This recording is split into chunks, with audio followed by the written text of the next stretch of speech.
ku soo dhowaada barnaamijkeenna gungaar oo aan ku dul istaagi doonno macallinkii dilaaga ahaa iyo shabakadiisu ay burburiyeen booliska gobolka banaadir kuwaasoo qaarkoodna la qabtay oo ay cadaalad mareen qaarna la hayo xogtooda oo lagu raad joogo maxamed xaaji oo magacyadiisa afgarashada ay ka mid yihiin daadir xaaji ilka case cadnaan xudayfe iyo cadaawe waxa uu ahaa howlwadeenkii ugu weynaa al-shabaab ee gobolka banaadir waxa uu ku magacawnaa madaxa dilalka qorshaysan ee gobolka banaadir horta asalkii xudayfe aan ku ah group fara badan oo aan la soo shaqeeyay markii la badbedelayna magacadan aska wada group walba lagu soo bedel magac cusub waay cadaawa la baxay ka casaan la baxay maxamed waxa uu kaga duwan yahay dhallinyaradii hore aan ku soo qaadannay barnaamijyadeenna gungaar waa macallin jaamacadeed oo haysta shahaadada heerka labaad ee jaamacadda mana ahan wiil yar oo aan waxbaran oo la marin habaabiyey haddaba inta aanan u gelin sheekooyinka maxamed xaaji ilka case ee la xidhiirta dhagridda bal aan marka hore eegno isagu waa kuma lafahantiisa ayaa noo sharaxaya maxamed xaaji heerarkiisa waxbarasho sideeda kala dugsigii hore markaas ka soo baxay markaas oo idin kaga sheegaysan markaas oo culumta diinta aan ku soo baxay oo itixaadka ay lahaayeen xag diin ahaan markii la kutubada soo akhristay oo dhowr ay u badan yihiin rasaalixiinka iyo bilowul maraamka iyo tajriid waxaan kutubada tajwiidka iyo kutubada kala jihaadiga wax badan ku soo akhriyay سواء ماشي اللي يقدر تروح حافظ عوالو ميلك مريض من حافظ القرآن حق دين تساسو مركب ديك سوا صدق حاسو لمي ساعات كذاكم يسديد السوق سديد بس لا كده بكيك حاسو بدي بقى مركب كبلاو ديك سوا سرع حاول لمي 11 2011 لابد يسديد يو كوي تبانك إلى لابد تبانك حيسا أنا أخوتي الجامعة سو قالي لو كنت إلا يلحي كان ديناي شهادة بي إذا خاطئ كدي بوحان قالي معت إنجليش كله برتو مجال كعزبة فرنتير لها مش حين كخاطئ شهادة دبلوم إنجليش أسستنت أنا إيه خاطئ مركي عن كسر أسستنت أنا سلاقي وحن عشان نخلو مع معنى إنجليش أكاديميك إنجليش عن ليها مركا دولة كلا هذا جامعة مقدسة بلاوي ماستر environmental study halkan waa maxadka frontier oo lagu barto luqadda ingiliishka waxaana uu ka ahaa macallin ingiriis maxamed xaaji ilka case isagoo fasalkan ardayda kula wadaagi jiray duruus of preparation one of the international exams of the world. It's a center which provides and prepares IELTS preparation. I think in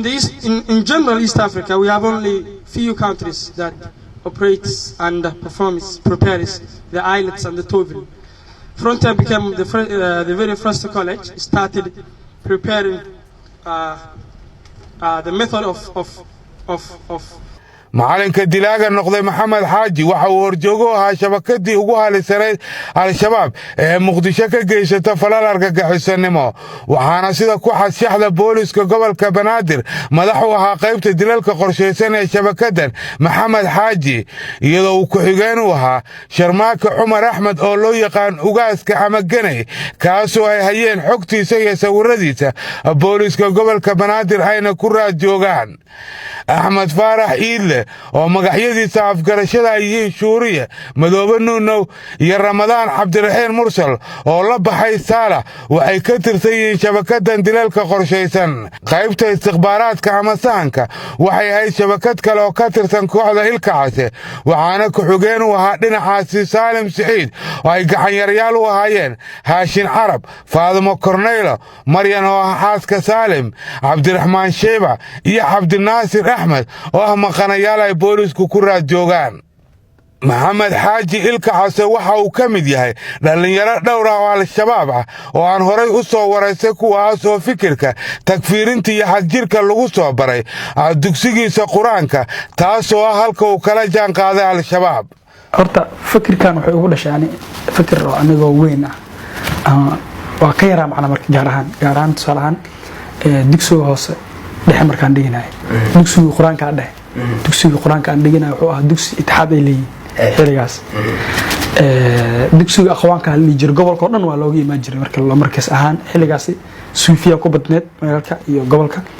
laakiin magaaladaas waxa loo imaan jiray dugsiga la aqwaanka oo caan waa dadka kadbul mar dugsiga aqwaanka dadaaday ameel aan hada ugu sheegi karo marka dugsiga waxa macallimiin oo ahaa banaman oo xiligaas oo itixaad ka dagaalam jiray oo nin la dhaho macallin Suleymaan nin la dhihi jiray oo howlgaladii calal ka dhici jiray Itoobiya ku baxay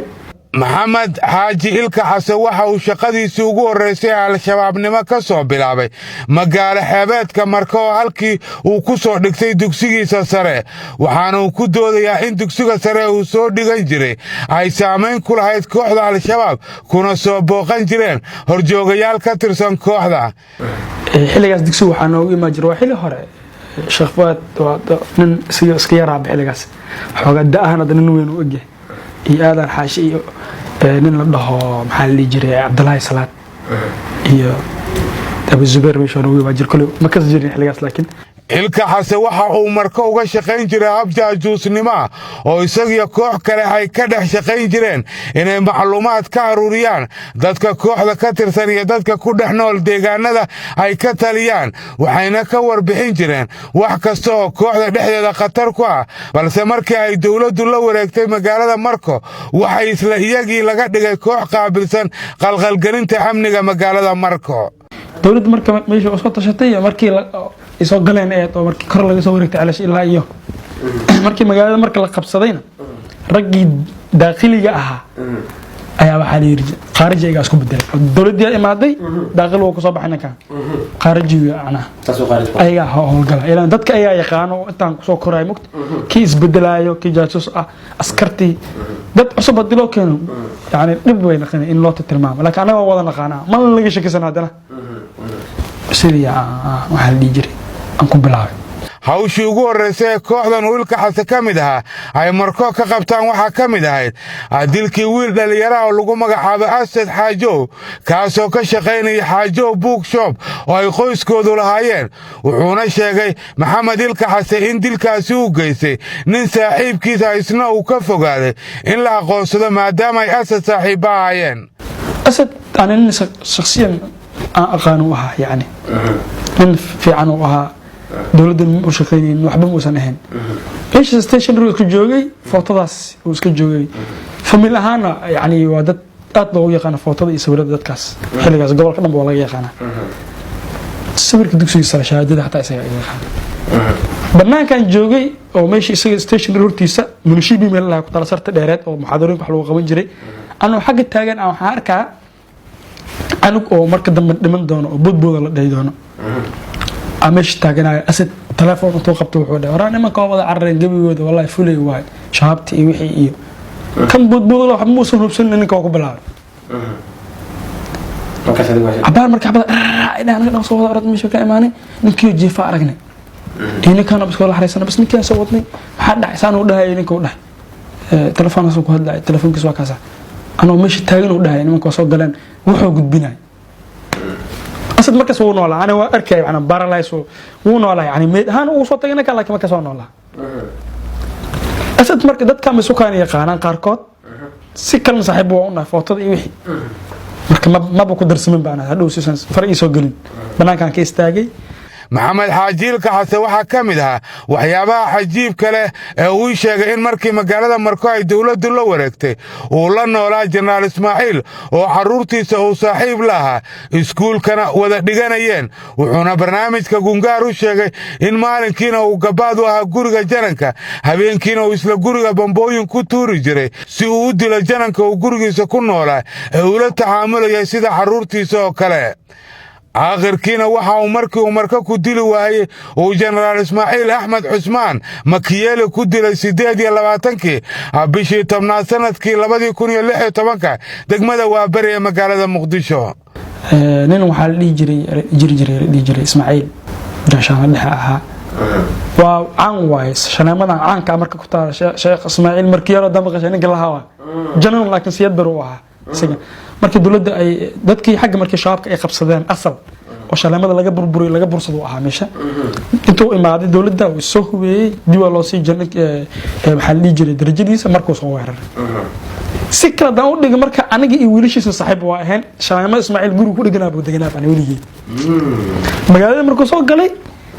gurigiina waa deganaa ninkaana janan waay adeer iska dhaha marka mugta ilmiisna saaxiibana ninkii aameesh dadka qabtay ku mid ah marka inta qadir sidii isagii gurigaas qabtay ninkaasna waxa waay dadka isaga iyo ciidanka iyo dadka si gaar ah u beegsan ka mid ah isaga dhowr mar oo aan shakhsiyadii iga badbaaday oo aan gurigiis bam ku tuuray ciyaalkiisa saaxiib waa ahayn hadda marka dambe intaan ku helay ninkii waxaasna way soo dhamaadeen waa la soo weynaaday jaamacada la dhameeyay dar hadda Muqdisho kan 2 sano ka hor iyo hal sano ka hor inay tahay jecel Liberian ku helay Ismaaciil asoo Interpol shaqeynaa booliska mud 5 sano 6 sano ka soo wareegtay ninkii dadkii meesha waxa soo baabaa inta la isleeyahay moogta ninkii intuu imaaday isagoo sarkaal la sii dalacsiyay oo yani Interpol u shaqeeyay wiilashiisa saaxiib waa ahayn anaga marka si hadii loo dhaano xoogaa waxa nagu jira adeernimo iyo wixii qaraabo maniin laakiin adeer iska dheena laakiin haddana hooshii ana baris adeer iyo waxa inaan ana ugu dambeyn hada ninkii saaxiibkayga Hashimi afarsameenkii iyo ani shuri dilka Generaal Ismaaciil kuma uusan ahayn Maxamed Xaaji kaligiis waxa ka qayb galay Haashim oo kamid ahaa shabakada Ilka Case waa kan Haashim oo isagana ka sheekeynaya qaybtii uu ku lahaa dilkaasi wuxuu fadhiyay maqaayad ku taalo isgooska waa beri isgooska shaqaara uu fadhiyay meesha laga soo dhawraay hadan ayadana markaadna oo seminaarka maadal shey Talyaani ma sarkaal waxa marka xaafadu soo galay xaafadiyaan kala soo dawgalnay markii taasan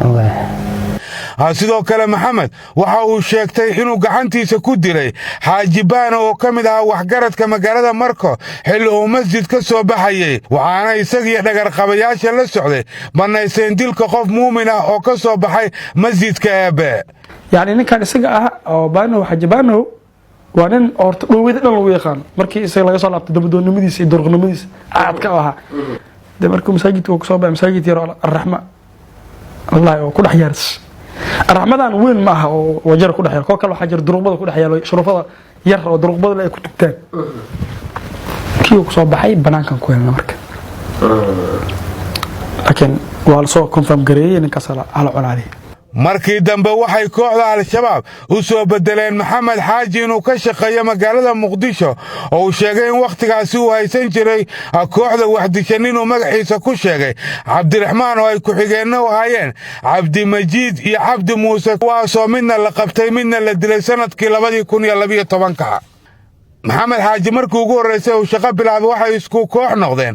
Galadila iyo Mooryaanka oo labadaba loogu soo xulay inay Muqdisho kala yaqaanaan waxaana hubhayso u ahayd Felis Maco oo xukunsana ku jirta xabsiga dhexe ee Muqdisho ana shakhsiyadan garad ninkan aan ku soo gaaray wax yar ana ku soo gaaray khilaafkii jugti wixii dhacday waliyaha kii kadib wixii dhan waa la bedelay lahay galadaan loo keenay oo Galadilay galada waxna lahay la shaqeysta eragin hadda asaasta magaalada waa ka saayay wax ka qabta sida dadka loo asaasay oo wuxuu dhahay galad niman jabhada oo isku jirteen xilliga laakiin aad ku yaqaan aad aqoonina jiro oo guur hadda hoostagaan waa laba nin oo active ah ku keenay yiri isla shaqeysta saddexdiin labadii qof ee waqtigaasi la shaqeynayay Maxamed Xaaji hadda galad waxa uu ka baxay Al-Shabaab halka Mooryaankana la baadigoobayo ay sheegeen booliska gobolka Banaadir inay hayaan macluumaad ku filan in la soo qabto oo ay ka mid tahay sawirkiisa Maxamed Xaaji waxa uu ka bilaabay Muqdisho hawlihiisii dilalka dhagarta waxa uuna Muqdisho ku dilay dad badan oo haldoor u ahaa bulshadan kuwaasoo isugu jiray saraakiil shaqaale dawladeed iyo dad kale oo bulshada waxgal u ahaa dadka haldoorka uu ku dilay Muqdisho waxa ka mid ahaa Generaal Cabdullaahi Maxamed Sheekh Xasan Quruurux oo ahaa sargaal ciidan oo waxtar u lahaa dalkan waxa uuna jananka ku dilay masjid ku yaala Waabari isagoo ka soo baxay salaadii cishaa maadaama uu sheegay in maqribkii uu ku adkaaday dilku sababo la xiriira ciidamada ammaanka oo ka dhowaa aagga generaalkan meeshuu soo fadhiisanaa maqribkii cishaa wuxuu ku tukanaa marka maqribka ma la dili karo oo degmadu u dhow yahay degmaduna ciyaalkan dhadcadkaa joojoogo aaggaasi cisha madow waata marka waa cisho marka niyo dhowr mar isku daynay waxaa la isku heshiiyay haddii ninka bugbug la maqlo degmadu u dhowdahay isgoosada haday xiraan inta laga baxa raggii inay la lugayaan waa hal luuq waxaa jira marka mar walba luuqa xeeladaa la lahaado oo lagu baxsadaa jiro oo lacalada wadooyinka la xirxiro oo bajaajta la barbaarayo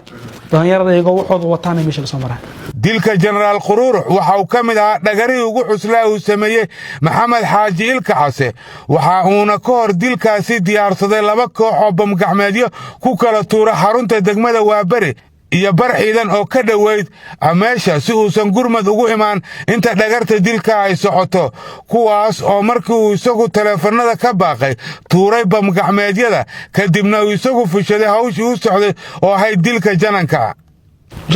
masaajidka cisho ku tugtaa marka qorshaha waxa la keenay waa la fariistay shir anaga waxaan dhahay shir hoosh adankan ay taala soo qabsan la adankan ay taala mar muqdisho idinka dhex joogay waxaan wixii khub iyo fan loo baahday diyaar waa laakiin hoosh adanka wada generaalka marka hoosh anay ugu soo shubatay inuu adaa muqdishaas oo kala yaqaan bidbid ani Salmaan ugu soo shubatay Salmaan tala wuxuu yiri niyo generaalka korta hal mal ugu aadi karo laba mal ugu aadi karo saddex ugu aada ila laba wata marka staafka laba way halna isaga way nin walba shaqadiisa qabsada nin walba hal ku aada marka waxaan ku fikiray degmada u dhow waxaan nahay markan iyo macquul ma degmada hal dhagax lagu qabto oo mashquulin ah hatta albaab kale isaga dhafta say barto intay difaac ku galaan xabaday oo tooraan isku qasanto ugaaska wuxuu soo jeediyay degmada hadii lagu dhafanayo kuwa kale oo buundadana gaaraya meesha u yaalo jukka dhacday soo dhaqaajinayaan ayagana aan ku dhafana markii warkii la isku raacay talada raafiyay dhagaxyadii la keenay oo la soo diyaar garoobay saddex markii lagu soo diyaar garoobay ugaaska caawab hal loo keensaday hal qof loo keensaday maxalli jiray jananka hal staff wata bas sayidka isku tugtay markii cishaha oo laga bixin rabo waa u baaqina dhalinyarada markaan u baaqno baaq aan ku wada dhufan labada dhalinyaro inuu jugta ay dhacdo kadibna xabada lagu xijiyay saas ay ahayd si xabada dhan ay u dhumaanba ila jug markay dhacdo xabada waa la wada yeerina waqti ciidanka tuuray meeshana ku dhex qarsantaa la rabay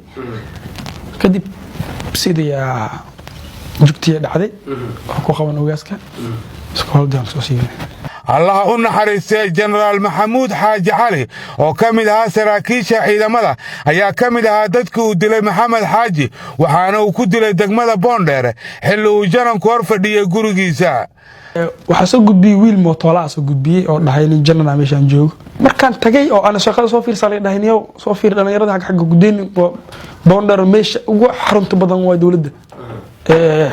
maxaa la jiray soo fiiri shaqada markaan tagay oo maxay toole aan soo fiiriyay meesha way adag tahay aad iyo adkaatay waxaan ninkan general ma okay maxaa aniga banaag iska fadhiy markaan general ma aan dhahnay oo ku qaldamaysid hore waxa ma ogide magaciisa sheegayna xataa shaqaas qaado ninka janam ma aniga sarkaal waa dhici karto ninkan jan wala ku soo fadhiisanay hal wiil la fadhiisanay ma jiraan meesha wax ma baro cunin buuligeeda taasoo kalsoonidaas isku qabaa bas okay waay marka galab aan rabnay galab oo soo rigalweysay subax guriga loo dhisaya subax ani iyo shoori iyo waxa imaanay iyo ugaas shaqada ilaan shaqa janna ma mug ilmo yareer ma kaysan kartid waa ka dhaawacmi karaan ka dhiman karaan ragii waaweynaad in xaniyooda fuulaha markan meesha imaanay janankii isaga ah jananka waa fadhiya subax waa haddii ani iyo ugaasan xiranay shooriina waa u xiran tahay shoori nooha xag u taalo noohadan ka qaadan aan ku yiri ma nooha ma la bixi karo siinaade naga xirtaan isgooska baxbada dhacamay waa la bixi karaan ku yiri waa jafeena dadna la dhaafan oo tuureenaan bas go'aan ku qaadanay noohadan qaadanay haddaan aadnaba waxa arkoyaa guduhu galay dhagaxad xagga ag marna guruhu galay ninka shooriga kor naga daawana waxa dhahay ninka guriga waa u gashan guriga wax ku jir ma dhaqaan oo kaadaan waxa soo baxay janankii oo janankiisa wata dharkii militariga wata ima aqaaniye wax degaha ugu toban iskoolo Belgium fiican wata imid kale staff ul wata yani qor wata aka wata asla soo baxay horaan ma ko soo baxin inaan socdo ninkan weyn iska ilaali bas qomo wata bas noo haday galeen anagu aan filaynin faqidana soo dhaxbixin ma taabanaba markaan asfiirin was dhaafnaa يعني هوش إسلام كسر بعد شيء كدوني نوع نقد من كان ماشي نوع فدين عادي وسكا هذا بس كله سوقاتي سجى خلص تهذي له ذارك ودي ما أقولك إنه ما لين كلابات ما لين كلابات أصلا سدي صبلانك فديه بوك أنسيني ما هذا اللابتوب صار اللابتوب كان صوت دفي وصار عررني كوفي أنقول قلم روبنا أولي قناة كوفي أنقول قلم وصار عررني xeer ilaaliye xigeenka qaranka Maxamed Cabdiraxmaan oo gurigiisa ka baxay una socday hawshiisa u qidmaynta shacabka ayay ku dileen wada ka soo baxda gurigiisa iyagoo kadibna ku baxsaday gaarigiisa balse iska dhigay gaarigaasi markii jidadka oo dhan laga xiray wuxuuna sheegay in xeer ilaaliyaha ay ogaadeen xilkiisa markii ay dileen kadib isaga ayaana gacantiisa ku dilay Maxamed Xaaji xeer ilaaliyaha bajaajka aan ka soo deganay gaariga ka wastaanay كان ويسون كلامي كسارين إنك كلا إلى أنا بجناين كمان هذا قلنا صوت بس هذا قل إنك كلا إلى الله أنا فرنا صاحبه ومشغول عني إنك عدو وطاط ومشغول زي مكتب بس كعيس ما عايز هذا ولا قاعد كرر كذا إنك كلا إنه مركب إنك إلى عليه واحد دلائي إنه إلى عليه أصلا كرر سوى كان بد كان هي حاجة قل أنا قل أنا قاعد أنا قل هي إنك قاعد دمر مش صوت حقله أبنو هكذا بأستاجي سمياد دش هذا عي كان كلا تقول هاي بقى قبتي صدق أنا قارب صدق صدق أنت صدقتي ومنطقي وفديستك عيو سكوت درس من سمو حبي مركب وجاز عقد لك جد وجدنا ولا مرة مكت كنا دوا الله أذكر الله عنك وإحنا ملوهين عن ملاء قوسين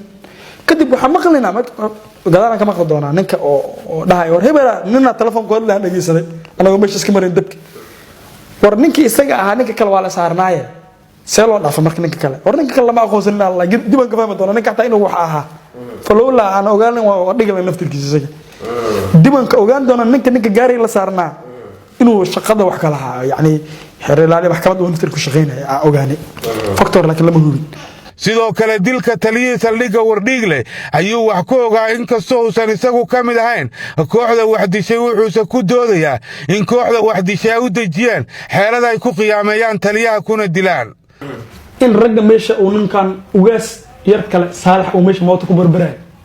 moota barbarad laga dhigay dabada talo mara hubkii uu soo dahay dib u imaan ay qaateen furtay موتا أوس مش حكوا بربرة صالح وحكوا لي عن الموت مش حكوا بربرة عباري مش جوجا رجعت ما تكوت ولا معك سانسة عمران تلي مش حكوا دوالي إيش سان كسران ليه sometimes لو أركيس أخوفك أنا عنا حتى ما نقام Maxamed Xaaji waxa uu sidoo kale sheegtay inuu wax ka ogaa dilkii Aamina oo ahayd baare ka tirsanayd Nisa waxayna ahayd qofkii gacanta ku hayay kiiskiisa markan ka horeysay la soo xiray Maxamed Xaaji Aamina meel aan ku arki lahaa ana ma dhaafeen dadka ugu lambar 1 ka ah xataa waqti taasoo faham Aamina rag fara badan horta xaniya qabato oo markii meesha joogtay wax badan ay haleysay waxa kamid ah yar la xukumay oo la dhahay Maxamed Mare تقن حمر marka milyan qof baar oo soo noqoto in hal uu fiirinayo Aamina waxay u tin ku ahayd al-shabaab waxayna dhamaantood u arkayeen qof khatar ku ah maleeshiyaadkooda la xiro isla markaana aan marna gorgortan ka galin shaqada ay qaranka u haysay waxayna sidoo kale caqabad u arkayeen inay Aamina waqti dheer joogto baarista iyagoo arkayeen qof marka la soo xiro ay haddana sanad kadib markii la soo xiro isla iyadii joogto ay aqoonsan karto qofkaasi maxamed xaaji ilka xase waxa uu sheegay in kooxda aamino dishay uu isagu geeyo goobta ayna hagayso qof dumar oo is yaqaaneen mid ka mid ah dilayaasha waxaana dilkaasi fuliyey sida uu sheegay ugaaska oo ah qofka aad sawirkiisa aragtaan oo la baadi goobayo iyo cabdulaahi kuusane oo isagana sawirkiisa aad aragtaan oo la baadi goobayo iyadoo hubka wax lagu dilayna ay watay maryan oo ahaa cabdulaahi kuusane hooyadiis isla markaana xaaska uu qaba salmaan oo ka mid ah shabakadan la hayo kiiska aamina wuxuu u dhacay saan u sheegay hal shay baan ku diray waa xaqiiq in la soo xeeyay oo la dhac ciyaalka wad geemish maalin cad wax ku cuni kari in aniga ugaas iyo gruubkiisa aan waday oo aan dhex geemisha aan banaanka kista daawasho soo qabta gudahan uu ku jiro kuusane oo kuusane markaasna uu hooyadiisa wacay naaga oo sheegaysa arinta waxaana shaki iga jirin aamina qofka kalaaska la fadhiyo inuu gudbiyo hadalkan xataa banaanka uu joogo ku dhaana aragtida markaa ka hesha fasalka la fadhiinaagta waanday waxaana say qiyaasayaa qofka fasalka la fadhiyo inuu soo kacay soo istaagay oo banaanka uu soo baxay oo kuusana la hadlay kadibna ku laabtay yacni kalamaanta uu bixinay kadibna hawsha saasay u dhacday dumar u ahaa kuusana la soo hadashay kadibna soo laabatay kadibna kuwaas ay saddexda mar soo galeen kuusana wuxuu ka istaagay albaabkii labadan hawsha gashay yani laba ku gashay lagu dhig saddex ay ku socday dadkaas ninkii wax fahmaa tan kala ku taagnaa dadka markii ordaasay ma ordan kuusana oo fiirsanay halkan waa jaamacadda Soomaaliya kanina waa fasalkii ay dhiganaysay aamina ee lagu dhex dilay waxayna maamulka jaamacadda ii sheegeen in fasalkaasi wax lagu barto ay ugu dambeysay maalinkii lagu dhex dilay aamino kadib markii ay diideen ardaydii kale ee jaamacadda inay wax ku dhigtaan fasal lagu dhex dilay mid ka mid ah ardaydooda ardayad aamina waxay ahayd qof ku firfircoon waxbarashada leena hami fog waxayna dhiganaysay kulliyadda shareecada iyadoona jaamacadda Soomaaliya ay ila wadaageen natiijooyinka imtixaanaadkii ay gashay ka hor intii aan la dilin maxamed xaaji ilka xase waxa uu aaminsan yahay in dadaalada ciidamada ammaanka iyo baraha koontarool ee la badiyey ay dhabarjab ku noqdeen kooxda waxayna taasi meesha ka saartay kooxdii wadan jirtay gaadiidka lagu horjaro gaadiidka kale ee kadibna saas lagu dilo qofka gaariga wata isagoo sheegay in hawlgallada noocaasa ay gebi ahaanba kooxdu joojisay sariirka waa balaarta sariirka yani waa baabay hadaa dheh fashilkii suceeb iyo waxaas ku dhacay fashil fara badan kadib iyo goobaha oo ciidanka jakabantiyadooda la badiyay inuu waxay jirtay mar badi ex control aan gaarin xaniyaan lahayn waqti hadee ex control dhaafsatay xataa galmudugna wuxuu ku sameeyo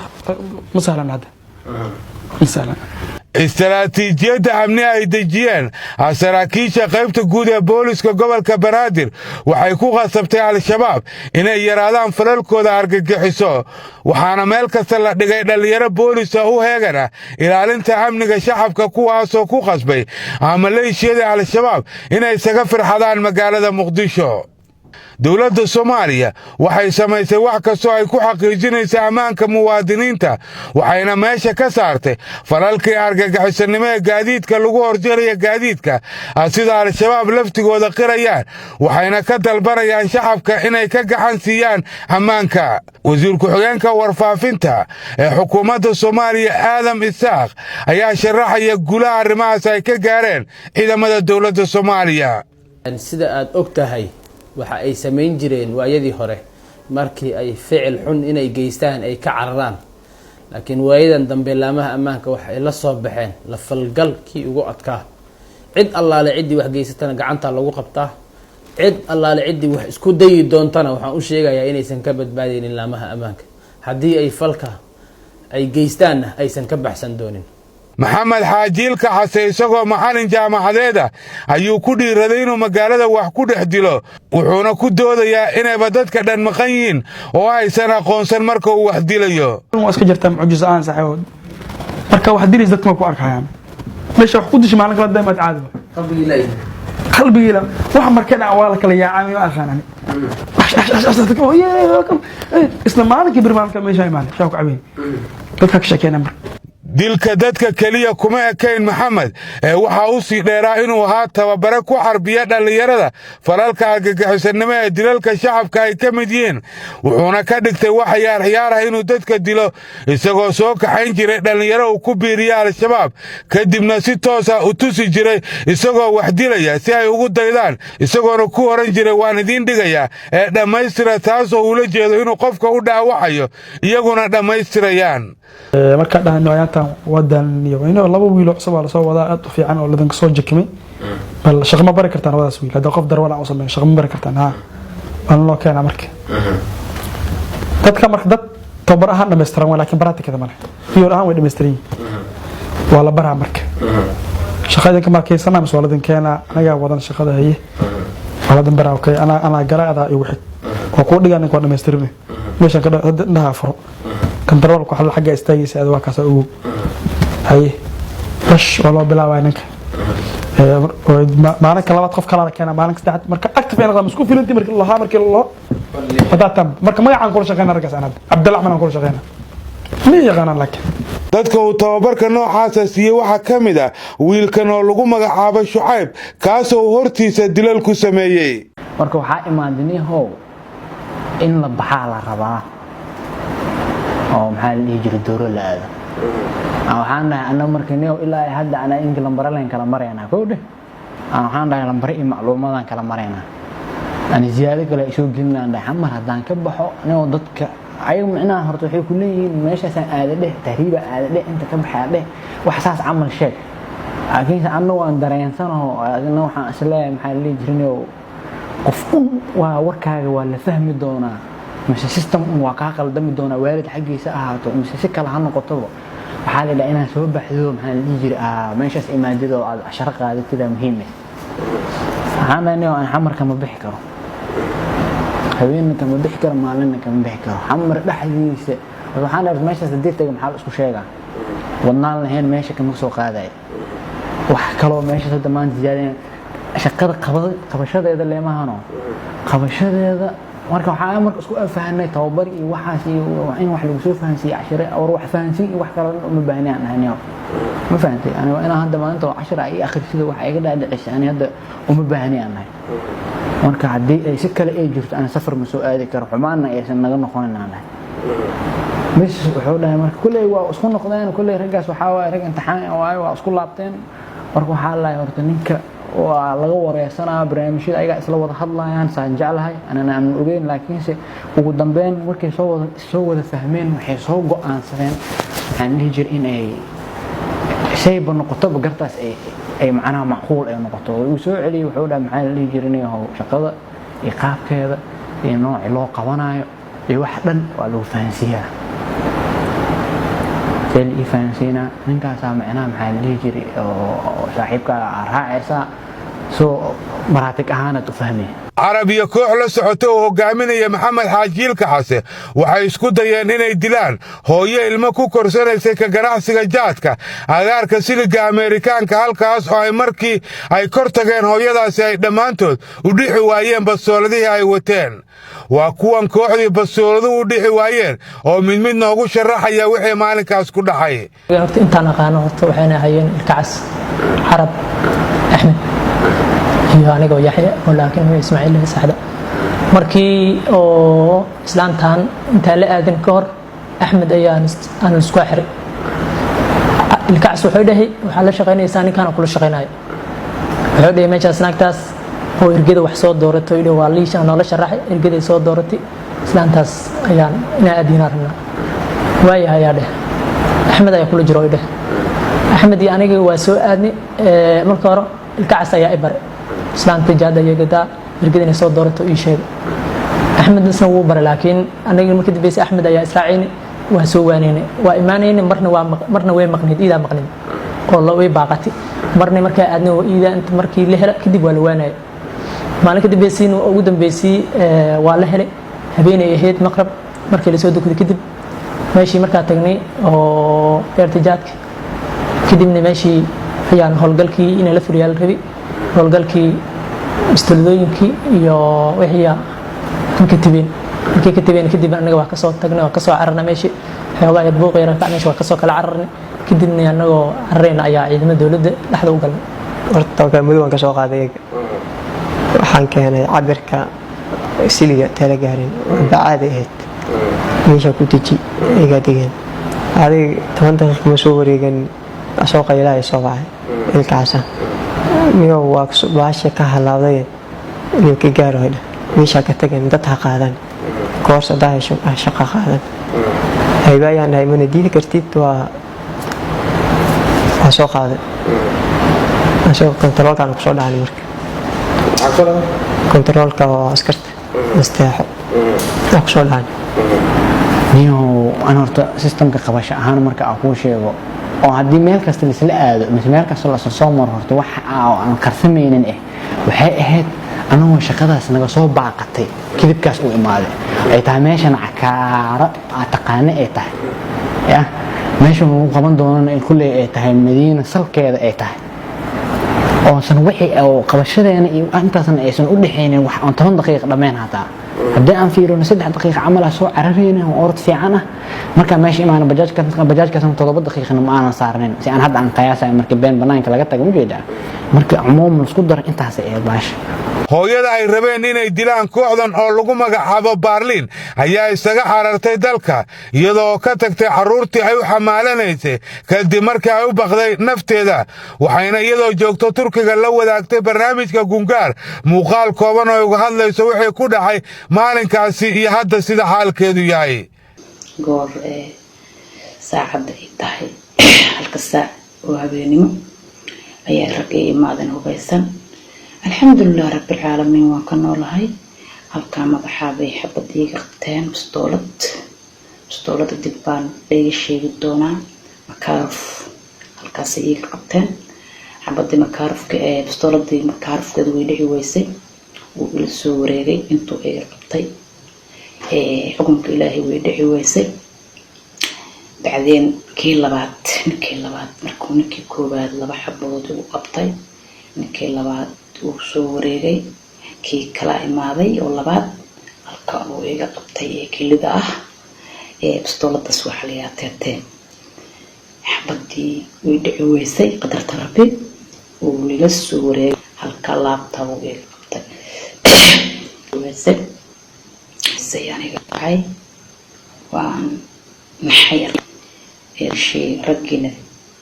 ilaamaha abniga ay gacanta u galeen markaas ba control ku dhacay aniga markay meesha sayqado korontada iga maqneed ka bacdiya gacanta meeshii laga qabtay markay gacanta meeshii laga qabtay kulay adkayga dambeeyay targad waxa laga dhignayna ma aqaano marka hadda aan cid targad ka dhigaynin sharciga islaamka kama weynin hooyo Soomaaliyeed konton habeen umul ah ayaan ahaa ciyaalkayga meel kuma sheega hadda waxaan biilayay oo markaas aan qof u baxay oo beel iga sugayay hooyadii waayeel ah walaalahay sabool waxa bahaysanin ciyaalkayga yaryariska oo midka uu yar oo markaas umusha ah kula jiray konton habeen ayaan umul ahaa intaas baan idin sheegayaa sharciga islaamka kama weynin dhagarta iyo dilka dadka waxaa soo diyaariya koox ay u yaqaanaan istikhbaaraad waxaana kooxdaasi xukuma ninkan oo lagu magacaabo Salmaan kaasoo diiday inuu la hadlo barnaamijka Gungaar balse Salmaan ugu dambeyntii waxa uu qiraal ka hor sameeyay fadhiga maxkamadda ciidamada qalabka sida ee Soomaaliya halkaas uu ka sheegay doorkiisa al-shabaabnimo aniga waa kamid ah laakiin aqiid ahaan kama mid ahayn qasab aagiisa aan ururkan ugu biray aniga saaxiib aan nahay maxamed xaaji liiraada ay u qasbay inaan ku biiro shabaab asigaana barnaamijkaas la waday waxaan waabisna oo kaliya lacagaas oo kaliya akoonkii bis ay isticmaali jireen wax hadda shaqo aan qabtin ma jirto Haashim waxa uu ka mid yahay shabakada Maxamed Xaaji la shaqeynaysa waxa uu qaabilsanaa hagida iyo saaminta goobaha ay dilalka ka dhacayaan waxaana uu ahaa hagii ugu kalsoonida badnaa Xaaji waliba asaga ayaa ku tashkiiliyay inuu ka mid noqdo kooxda al-shabaab marka ninkaasna saaxiibkaa waa taqaanaa horena waa u taqaanay ururkaas inuu ka tirsanaa anaasan saaxiib aan nahay marka hadda ururkaas waaba ka tirsanaa waa la shaqeeyaa marka adigana waxaan jeclaan lahaa inkastoo saaxiibkayga aad tahay inaan arrintaas aan kugu tashkiiliyo oo adiga go-aan ka gaartid isla markii aniga go-aan degdeg ma gaarin waxaan dhahay kuley aniga hadda nin iska shaqaystaan xaasna waa qabaa markaas waxaan ka shaqeeyaa footidiyaan ka shaqeeyaa marka waxaan dhahay hoowana waa laga fiican wax hadda aniga arrin qidda askari iyo xaas iyo mana aqaano haddana kuma degdegi karo kuley nin xaas qoon waa kuley dhib ma loo dhahay laakiin qaabka u malaysa maan qaab kale nooc kale loo shaqeeyaa jirto oo adoo hooshaada wato ciddaadan aysan ku ogaanaynin oo iska fiican ayaa jirto magaalkaana joogo marka qaabkaas aan kuu sheegaa hadday ku qanciso kuley annaha horta waa kasoo fikiraa si wax u jira ii sheeg marka qaabkuu ii sheegay qaabka amnigu ii sheegay magaalo qaabka looga shaqeynayo hoolasho la qabanayo qaab loo qabanayo waxyaalahaasuu ii sheegay marka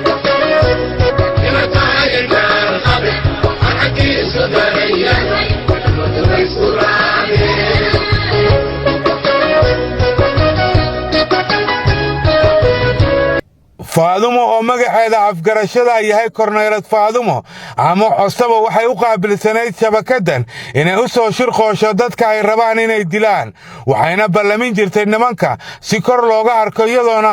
ka mid ahayd madaniga xamar jajab iyo ururka hooyooyinka qaranka jilcanta iska dhaaf aniga qarax ma ku dhiibanaan hubkan ii qaada yahay ma ku dhahay degmadaas waxaan ka rabaa wixii ka dhacayo in xilliga xalfadda ay qabtiin xilliga madaxdeedii imaanayso xilliga ay degmada soo galayaan xilliga ay ka tagayaan sida badan madaxa idii timaado inaa ii soo sheegtid oo maxaan ku yiraahdaa saas hoo shaqada ay ila wadadaan rabaa waxaas la ii soo sheeg bas aniga wax kale ay qaban faadumo waxay diri jirtay sawirada dadka ay al-shabaab doonayaan iyadoona qaarkood sukaansi ahaan ula macaamili jirtay markuu ii soo dhigay sawiradii madaniga saasaan ugu dhigay madaniga marka saas ugu dhigay marka waxaa jiray wiil oo madaniga ka gooni ahay sawirkaas oo mootoolo ahaa ayaa jiray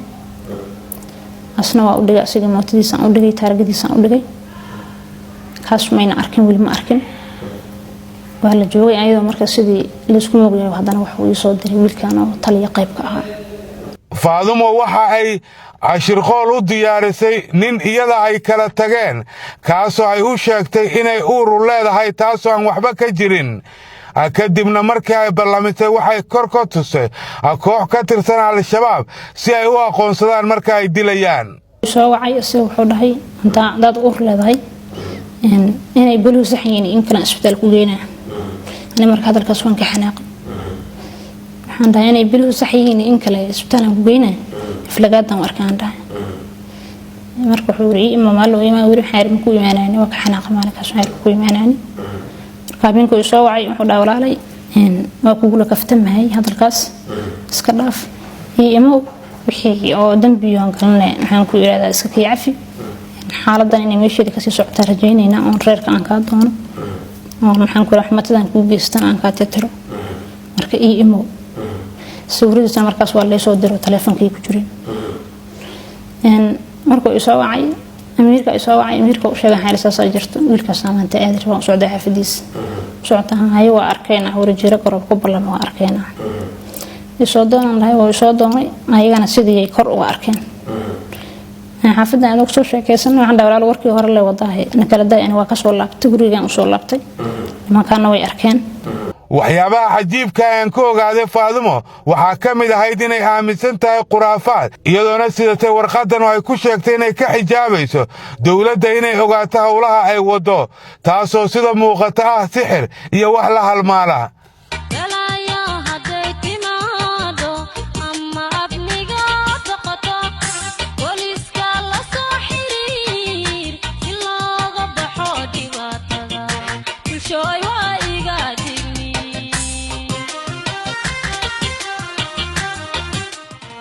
haashim oo ka mid ah qaybta sahanka ee kooxda al-shabaab mar hadda ka hor la xiray maxamed xaaji waxa uu ahaa shakhsigii u dhexeeyey maxamed aabihiis iyo kooxda al-shabaab wuxuuna sheegay inuu mar kasta la xiriiri jiray aabba xaaji una sheegi jiray in wax kasta oo dhaqaalaha u baahdo ay ka caawin doonaan si loo soo daayo xaaji. aabihiis waxaan dhihi jiray xaaladda intay maray meel bis waxaan u sheegi jiray inay ardaydii ama dhallinyartii ururka goolmareer dhallinyarta inay wax walba ay garab taagan haddii loo baado qarash haddii loo baado wax walba ana u sheegayna wiilkiisa meeshii lacag haddii looga baado laga helayo dadka caawinayo aan qarinayo intaasaan u sheegi jiray laakiin lacagaan isku dayi jiray inaan odayga haddii loo baahdo in la soo dhiibo oo lacag lagu furdaaminayo dhismadiisa. laakiin aabbaha dhalay maxamed xaaji oo aan la kulmay waxa uu diiday in ninkan ay wax wada hadal ah galeen isaguna uu iskiis ugu dadaalay sii daynta wiilkiisa. wiilka hadda kahor waa iska jirtay ilmaha horta la xiray yani wiil raaf uu galay raaf waa iska jiray marka raaf waa la galaa xermo oo raaf waa la galaa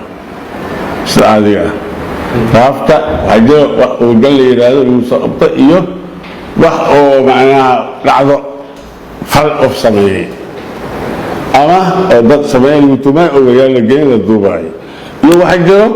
howlgal guud oo la socdo howlgal guud lagu socdo meelahaasaa lagu xiray marka dam guud maanaha waxna waa lagu waayay waxna haddii dambi leeyahin hala hukumo haddii dambi leeyahanna يعني أليس طيب من جبت عندك عشان تمركز دينتي maxamed xaaji waxa uu qabaa in horjoogayaashooda aysan ogolayn carruurtoodu inay galaan dhibka iyagu ku jiraan taasna ay tahay tuun ay qabaan balse aysan kor u sheegi karin sababo la xiriira xabsi ay qabaan. waa la isweydiina ilmahoodii aaw ilmahoodii waa laga dheereeyaa maxaa yeelay ayagaa lagu korraadina maraykana canuga ninka ku korraadin karo nacsu ay fikiraan xaqiiqda laakiin saas ma ahan xaqiiqda waxaa tan wadda canugiisa waa ku kulaanaya tusaale ahaan cali jabal ciyaarkiisa dhan way u kala maqan yihiin marka laga rabo wiilkiisa lala duqeynayo. al-shabaab waxay maxamed xaaji ilka xase ku dareen haweenay u ka dhintay ninkii isku qarxiyey hotel ambashador oo lagu magacaabo qaali cabdirasaaq taasoo hooyadeedna ay ku jirto xabsiga dhexe loona xukumay al-shabaabnimo iyo hubhayn. qaybtii koowaad ee barnaamijkeenna gungaar waa naga intaa qaybta labaad oo aan uga hadlayno siday wax u dhagraan kooxda al-shabaab kala soco habeen dambe isla 8 fiidnimo telefishinka qaranka.